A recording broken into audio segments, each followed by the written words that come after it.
Welcome to our series of devotionals from the Psalms. Today we are in Psalm 117, and it's just 2 verses, the shortest psalm in the Bible. So let me read that to you now. Praise the Lord, all nations.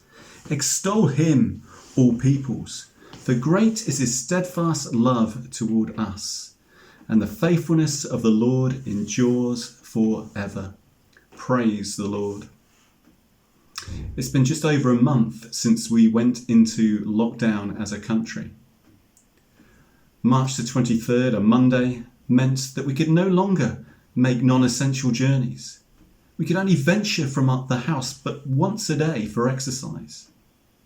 We could only go out just for essential supplies or for work.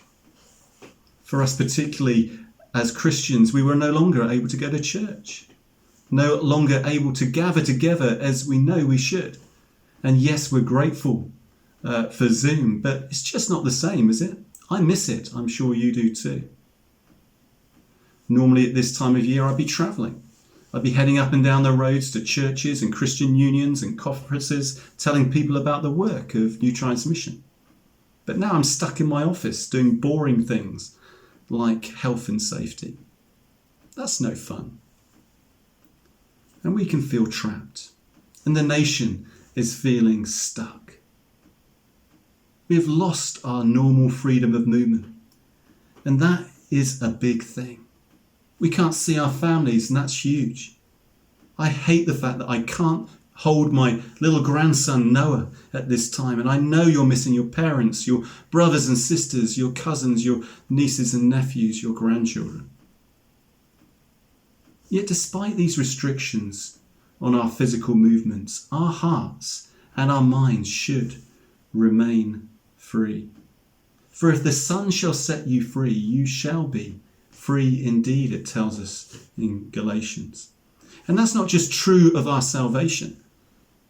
We are free, we are set free because of what Jesus Christ did for us. But it's also true of our prayer life. We are free to worship. We are free to be in conversation with our God. We are free to read his word and to speak with him in relationship. We can also in our prayer life go wherever we want in the world. We can go to the nations in our hearts. We can be with Stephen Moira amongst the Bainook in southern Senegal. We can be with the Bittle family as they go about their language study in Southeast Asia. We can be with Michael Schmidt as he reaches the Tepehuan of Mexico.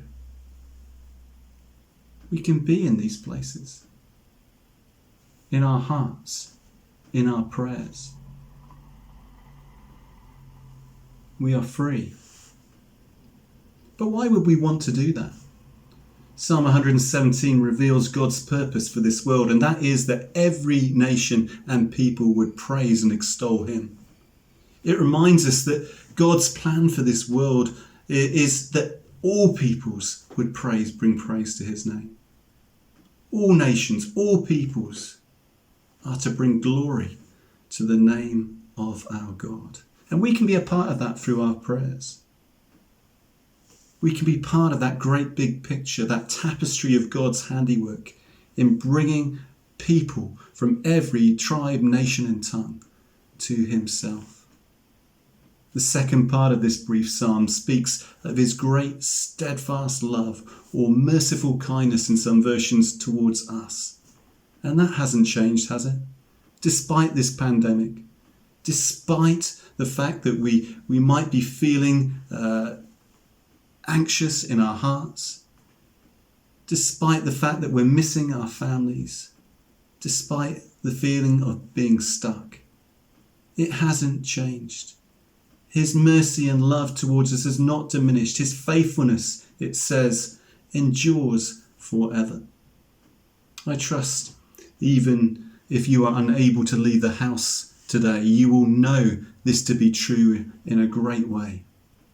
Let's not forget we are surrounded by his love, his mercy and faithfulness forever. Let everything that hath breath praise the Lord.